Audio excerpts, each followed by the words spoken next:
What is up, clean freaks and filthy friends alike? Filthy Dan coming at you for another film discussion, and welcome to day number 20 of the 31 Days of October. Today we're taking a look at The Old Dark House from Universal Studios, classic era of horror films.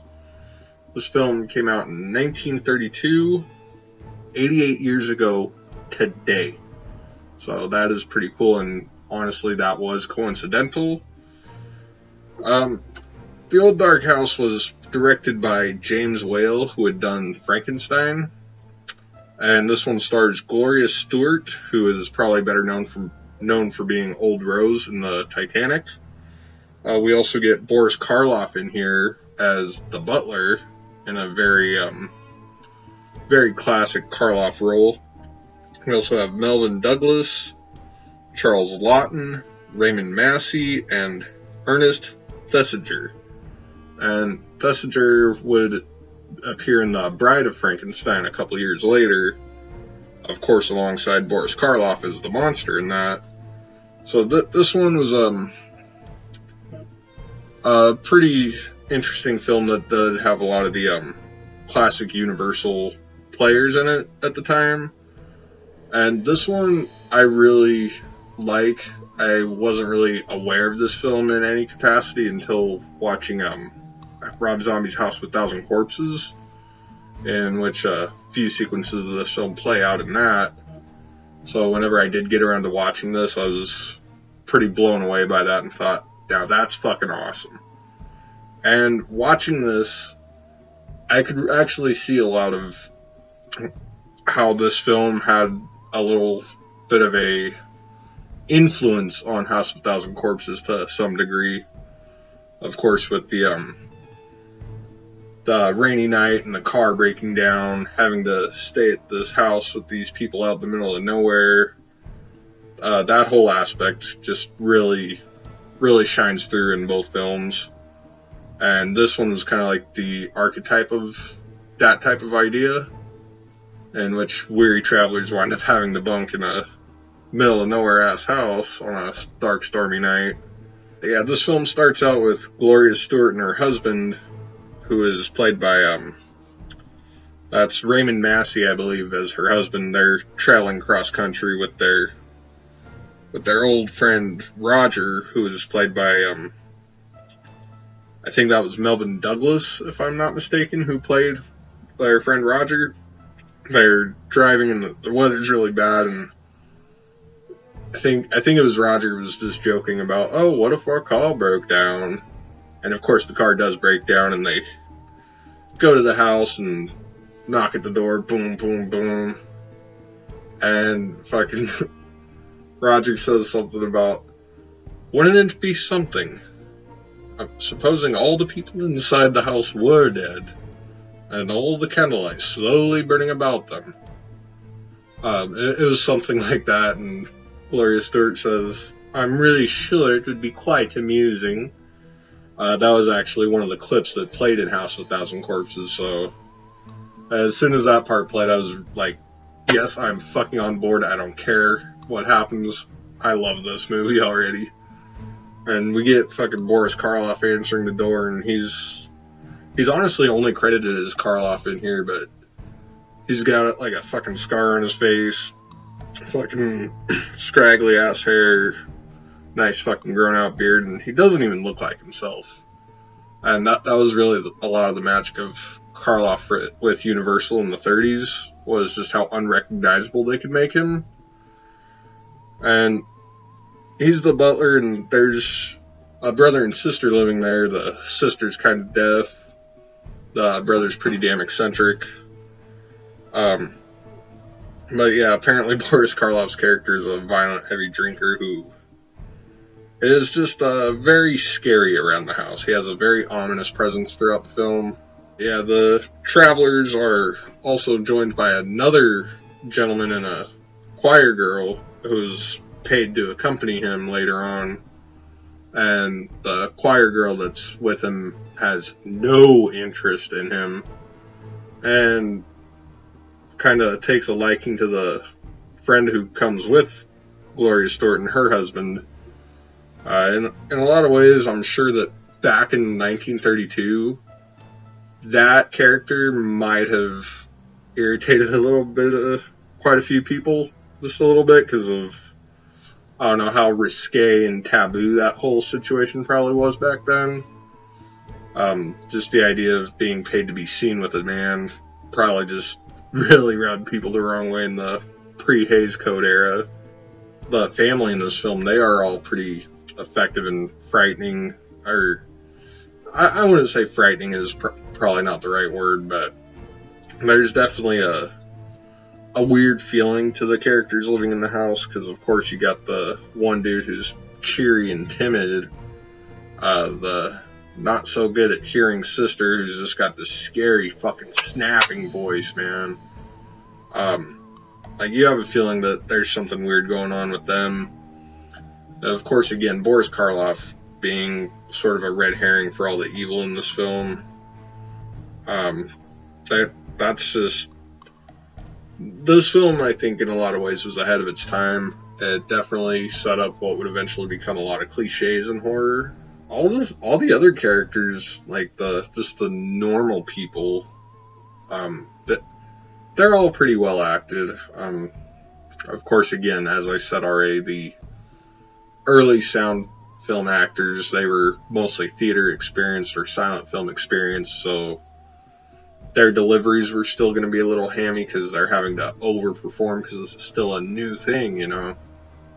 But there's a lot of fun to be had with the characters. They all kind of have their own little personality, and there's always just something fun about that old 30s style of acting. And this film has a lot of great atmosphere, and part of that might have something to do with it being filmed in black and white. There's, of course, the sound of the rain and thunder outside, and of course just all the shadows playing in the house. It really adds a lot of tension throughout the whole film. Yeah, it's just really effective in a lot of ways. Just the sound of the wind in some scenes, especially when they're in the empty hallways of the house. Of course, some of the acting is going to be a little campy because it's 30s actors who are mostly theater-based at the time. And mind you, talking films had only been around for only a few short years. So, in a lot of ways, the cinematic presentation wasn't really quite perfected yet. Where the film gets really cool is whenever the electric power goes out, because that's what it was back then, electric power. But that goes out, so they have to use candlelight, and that just really adds a lot to the atmosphere and shadow play in the film. They also hear a lot of strange noises in the house, one particular actually being the maniacal laughings and ravings of the oldest brother living in the house, who was a crazy-ass pyromaniac. And Boris Karloff's character accidentally lets him out, and he runs around and fucking tries to set the whole house fucking on fire. And the gentleman who was with old Rose and her husband, he fights him off and takes him off the fucking stairwell and shit, and winds up killing the old pyromaniac and getting pretty badly injured himself. One thing that's really cool, though, is how they try to get you to believe that Boris Karloff's character is supposed to be the bad guy.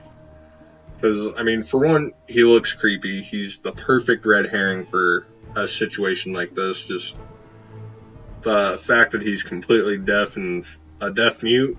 Like, his only sounds are like...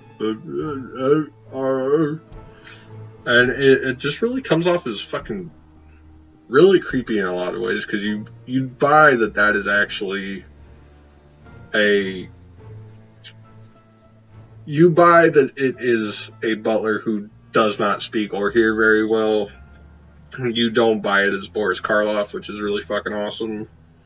But the way they try to play it out like he's the bad guy, I fucking love that, because I even thought, you know what, this is probably where the butler did it cliche came from. Yeah, no, No, he was actually a pretty good guy. He just gets fucking weird when he gets drunk. And he actually winds up saving the ladies in this situation.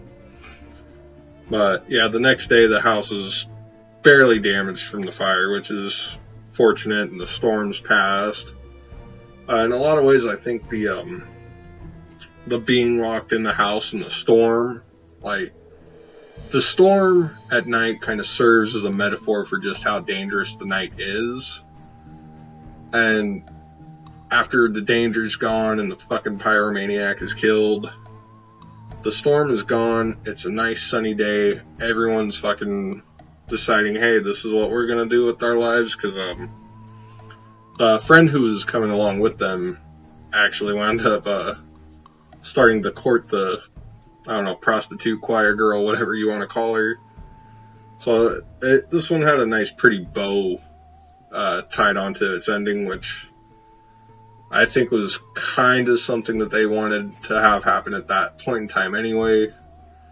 Even in pre-code films, it was like, hey, we gotta have a pretty cut and dry happy ending here. And I think this film executed that pretty well. After all the fucking horror that we have to endure, this film's pretty fucking effective, man. This film really, again, it's so effective in a lot of ways.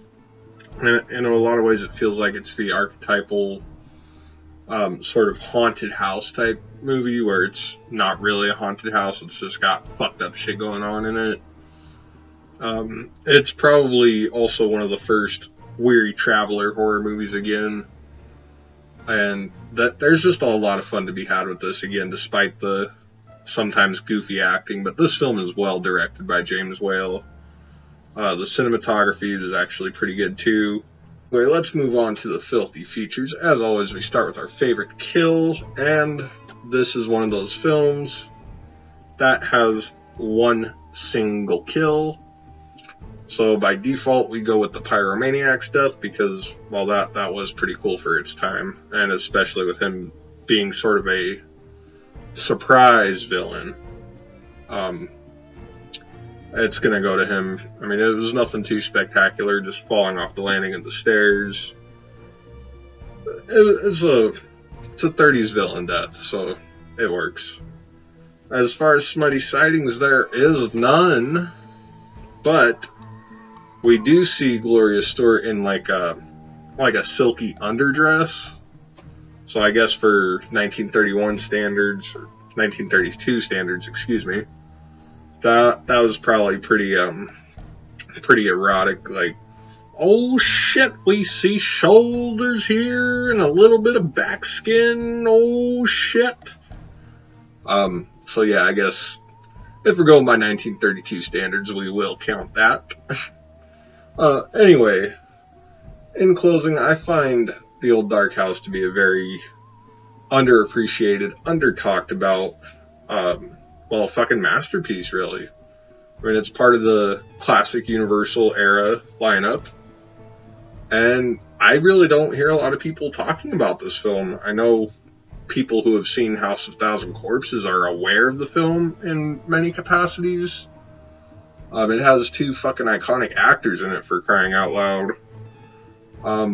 For that alone, it's worth checking out, just for its re-emergence in House of a Thousand Corpses, having Boris Karloff and having Old Rose from Titanic. It's worth checking out. Fucking definitely take a look at The Old Dark House. I suggest that you do. Anyway, as always, thank you guys for watching. Please be sure to like and share this video, and subscribe if you haven't already. You will not want to miss out on any of the daily content going on in the month of October. And if you're feeling extra filthy, go ahead and leave a comment down below. Would you stay the night in a scary house with a butler who looks like he just might be an axe murderer? Let me know. And as always, stay filthy.